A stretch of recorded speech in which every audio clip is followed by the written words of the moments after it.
So I'm going to tie one of my cream thread body cahills. For the wings I use natural mallard. What I do is I take two feathers and I kind of put them up next to each other to even the tips up and remove all the bottom webby parts and put them back to back so they kind of splay outwards. And kind of lay it on top of the hook here. And when you cut it, make sure you cut it at an angle, because that angle is going to allow your thread to go down and create that taper that you're looking for.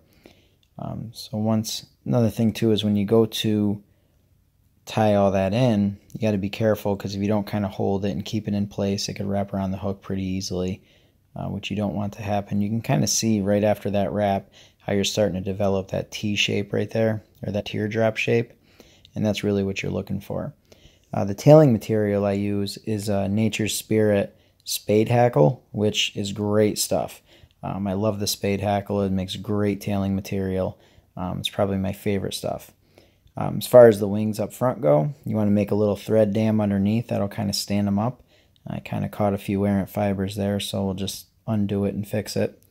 So you want to stand those up, build a thread dam right in front of it. That'll kind of keep them up. And if you use two feathers, it kind of already separates them for you. So you just have to run your thread right there through the middle in a figure 8 pattern, and that'll kind of get them separated for you. What's going to bring them together is after you do your figure 8 pattern, you want to go and hold them nice and tight and get a couple of thread wraps around the base. And what that'll do is that'll kind of bring everything together and stick them straight up and to make for really nice looking wings. That's how I do most of my wings. I mean, I do a lot of Wally wings and some other things. But this is a real easy way to do a quick set of wings, and they look really, really nice.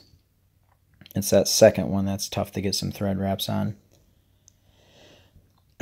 Like I said, this is going to be a thread body. What I did is I cut off a long piece of the floss, and I'm just going to tie that in here.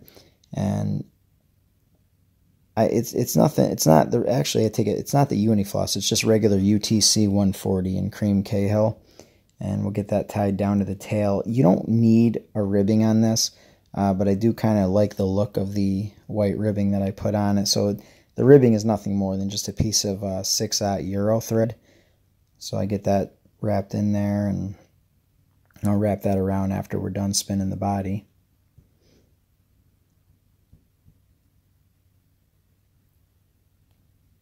Let's get the excess off here.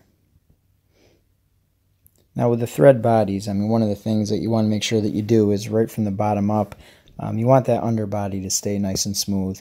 If you want that thread to kind of wrap around and hold right on that body and make that nice shape that you want, you got to make sure that the body underneath it doesn't have a whole lot of lumps or anything in it, or you'll get kind of an odd looking body. I like to wrap this whole thing.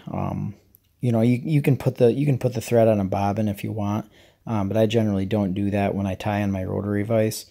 So basically what I'm going to do is get a couple of wraps in there just to kind of secure it. And I'm just going to go ahead and spin this and hold it tight and make sure that the whole time I am keeping that tension on there as I wrap it. Now that I'm going back and doing the voiceover for this, it's great that my thumb is right there in the way. But you want to make sure that you're kind of holding it ahead a little bit. So every time you wrap, it's moving its way up the hook shank nice and smooth.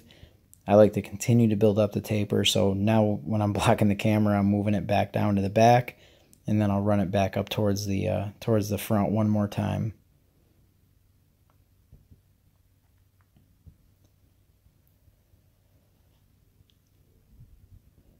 It's a little tough when you get around the hook point. You don't really want to catch your thread on that hook point, or else it'll kind of pull out a few fibers and kind of make, bring errant fibers all over the place. You want to try and avoid that. And once we're back up at the front, we'll kind of hold it steady. We'll get a wrap on there, get that locked in. Now again, for a cream cahill, I mean, this body right here is just fine. You can leave it like that if you'd like. But I just like the look of that little extra ribbing. You can even use gray if you want. That makes it look really sharp as well. But I'm going to go ahead and rib this with this white thread. It'll just add a little subtle segmentation. Again, not completely necessary, but it does add a nice little look to the fly. The finished product is real sharp looking with the ribbing. Keep those evenly spaced as we go up. Of course, that one's got to be fixed.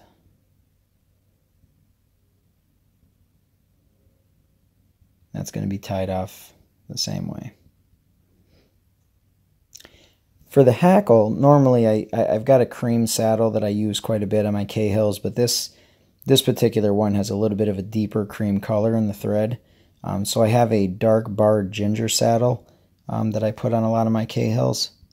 And when I tie my feathers in, what I do is I rip off a good chunk so I can expose some of the bare stem. And I know that on the far side, that's the side that I'm going to be wrapping. So what I'll do is I'll rip a few extra fibers off of that. So that first wrap, as I wrap it around, that bare stem is going to lay flat on the shank. You can kind of see right there how there's a few more fibers taken off. And what that allows for is that when you get the bare stem down on the shank, it lays nice and flat, and it kind of trains all the rest of those fibers to stand up exactly the way that you want them to. A lot of the dry flies, you look and you see where the hackle's kind of splayed all over the place. That's really the result of, them kind of forcing their way that way. By you having that bare stem, that'll allow everything to lay nice and flat. So you get that first wrap on there nice and tight, the way that you want it, getting that hackle standing straight up 90 degrees. And then every wrap after that, you want it to kind of butt up as close as you can. Of course, I got a little space in there, but that's fine.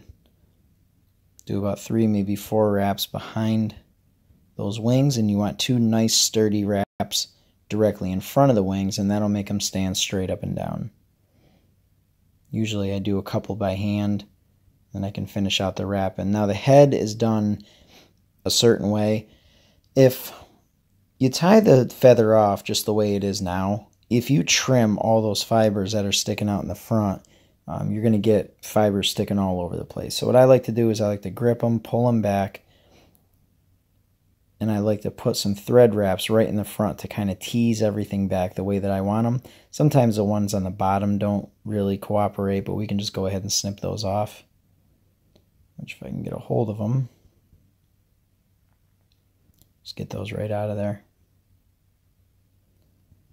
Okay, now once the eye is exposed, you can go in, you can whip finish, make a nice neat head on there. That process of tying those fibers back really does make a big difference in the appearance of the head. It's something I definitely recommend. It's the way I tie all of my dry flies. We'll go in there and get that off, get any errant fibers out of there. Sometimes you get some of them teasing back a little bit, so before you kind of wrap it up here, we'll kind of tease all the feathers in the direction we want them to go in. Make sure the tail is straight. And that is your size 14 thread body cahill on a firehole. I believe it's a 7/18, but it's a great fly. I fish it, all kinds of situations. It's definitely one of my favorites.